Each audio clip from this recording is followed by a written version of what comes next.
皆さんどうもこんにちは。文系アクアリストのハテナです。はい、ということでですね、私もアクアリウム歴が1年を超え、水槽の数もかなり増えてきました。で、本日はこれまで私が立ち上げた水槽を振り返っていきたいと思います。アクア始めて1年経ったらこうなったということで、皆様のご参考になれば幸いです。ということで全10作を振り返っていきます。で、こちらが私がアクアを始めて作った1作目の水槽です。いやー、ひどいですね。巨人に地ならしでもされたんでしょうか。いやー、ひどい。で、これ何がひどいっていいところを一つも見つけられないところですよね。この流木にモスを巻きつけてますが、普通の糸を使っていて、気鉱石もなんとなく乱雑に沈めただけ、水草もショートヘアグラスを一面に田植えをしただけで、初心者でもここまで失敗することはないのではっていうレベルで本当にひどいです。まあ唯一良かった点としては生態が元気だったことで、オトシンクルスの可愛さに癒される毎日でした。またアビニーパファーも喧嘩をしながらも成長してくれていました。まあこれを立ち上げた時にはこれ1台だけだと思っていたんですが、気づけば10個に増えていました。どっぷりとアクア沼にはまったわけなんですが、今となってはこの1作目があったからこそ充実した日々を過ごせていると。感慨深いですよね。映像としては汚らしい絵面で申し訳ございませんでした。で、続いては2作目の30センチキューブ水槽。気鉱石で作った岩組水槽です。水草はキューバパールグラスをミスト式で立ち上げました。CO2 も添加していますが、底面フィルターを採用しています。なんとも矛盾のある水槽でした。まあ意外と最初のうちは成長していたんですよね。底面フィルターの可能性を感じる水槽となりました。で、最終的にキューバパールの状態が落ちてリセットするんですが、かなり YouTube などで調べて作ったレイアウトで個人的にはかなり気に入っていました。で、この時点ではまだ水槽部屋などもなくキッチンカウンターに置いていて、家族の理解を得ようと必死にメンテナンスをしていました。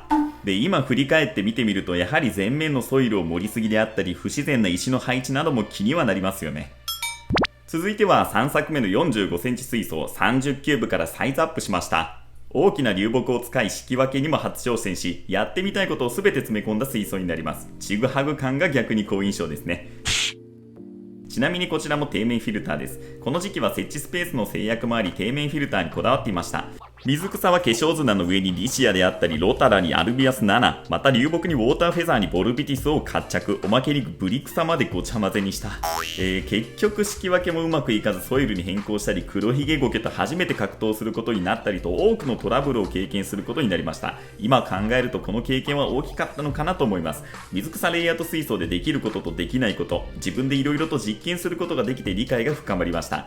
こちらも現在は撤去してありませんが、思い入れのある水槽です。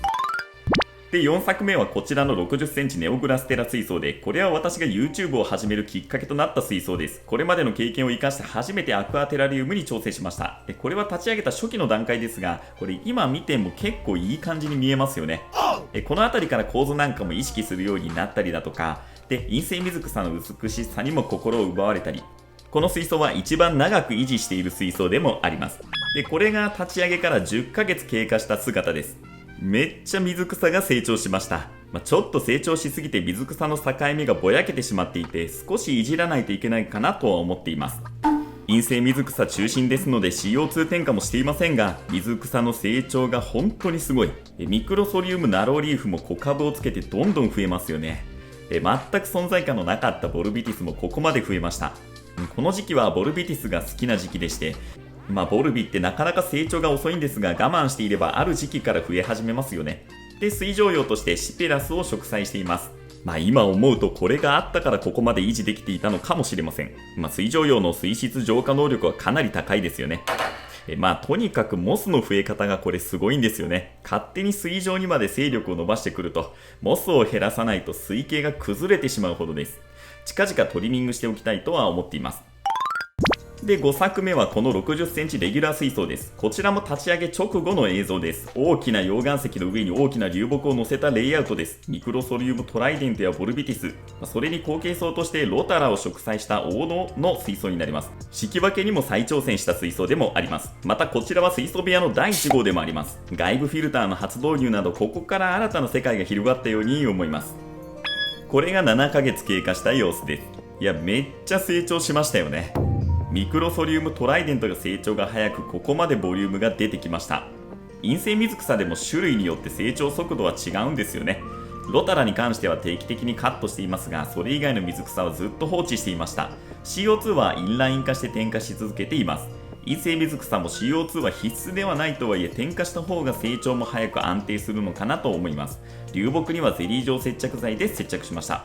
だいたい1ヶ月ぐらいでしっかり根を張って活着したように思います。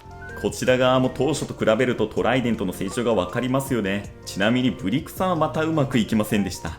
おそらく流木の陰で光が当たりにくかったのかもしれません。生態はグリーンネオンテトラが30匹ぐらい、あとはコケ取り生態が入っているぐらいです。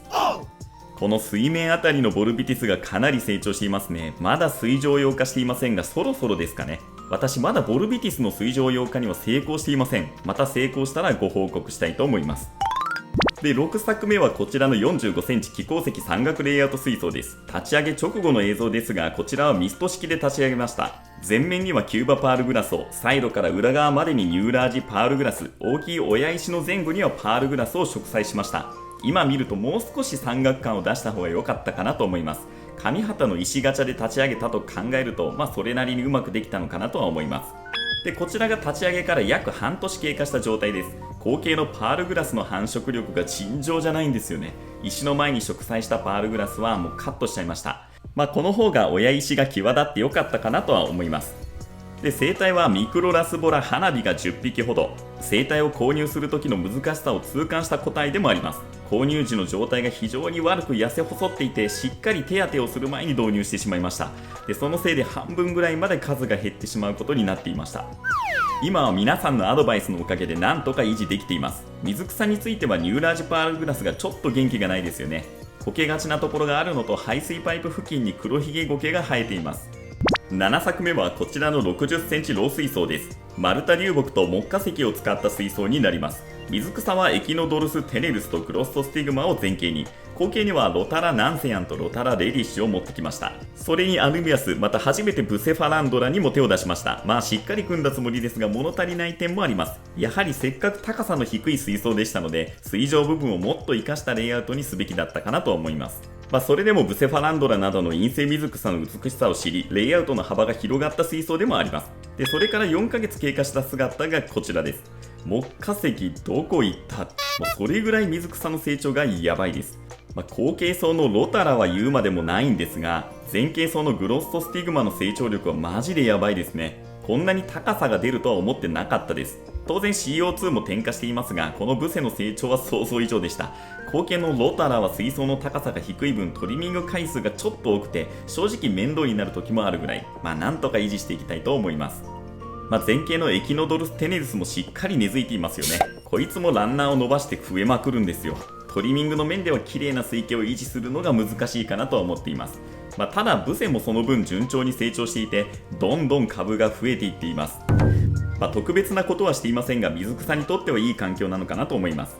ちなみに生態はアベニー2匹と透明な体が美しいグラスキャットが5匹いるはずです。グラスキャットは常に隠れていて、給仕の時しか出てこないんですよね。なかなか確認しづらい状況です。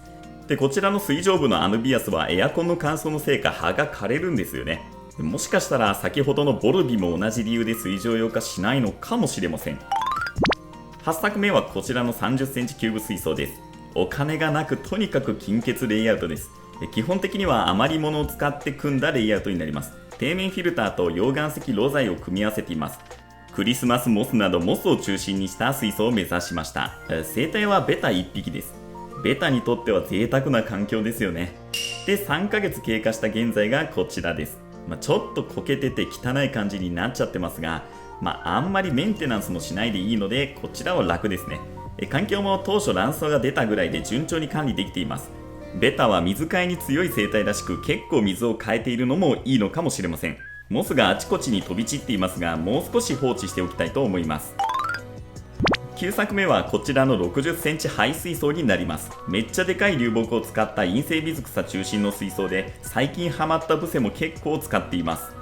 いや、ただ立ち上げ直後からこんな感じにブセが溶けています。というか、ほとんど今現在全てのブセが溶けました。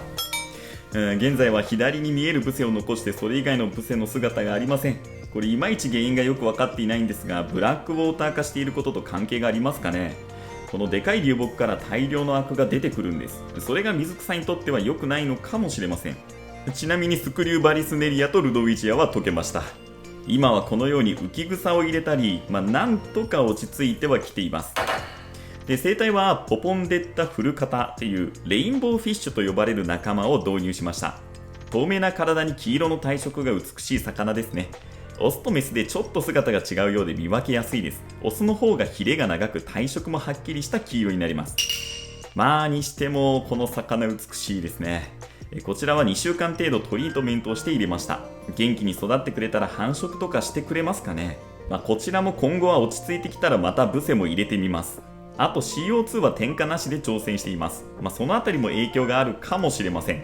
もう少しこのままチャレンジしたいとは思います。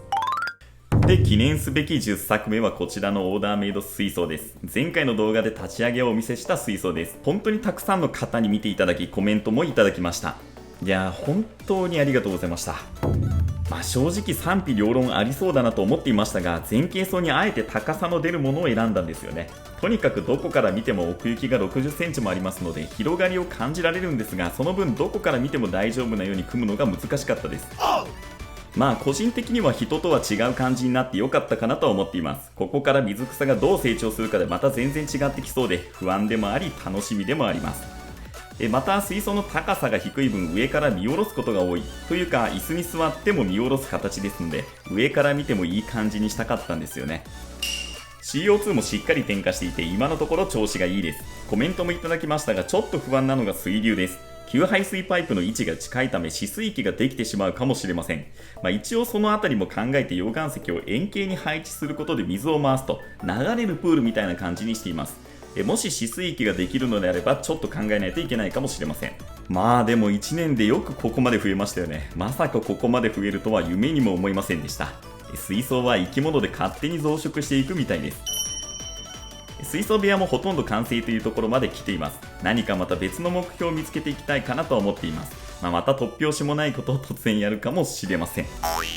ぜひ今後も応援していただけたら大変嬉しく思います。まだまだこれからも皆さんと一緒にアクアリウムを楽しんでいきたいと思います。これからも何卒よろしくお願いいたします。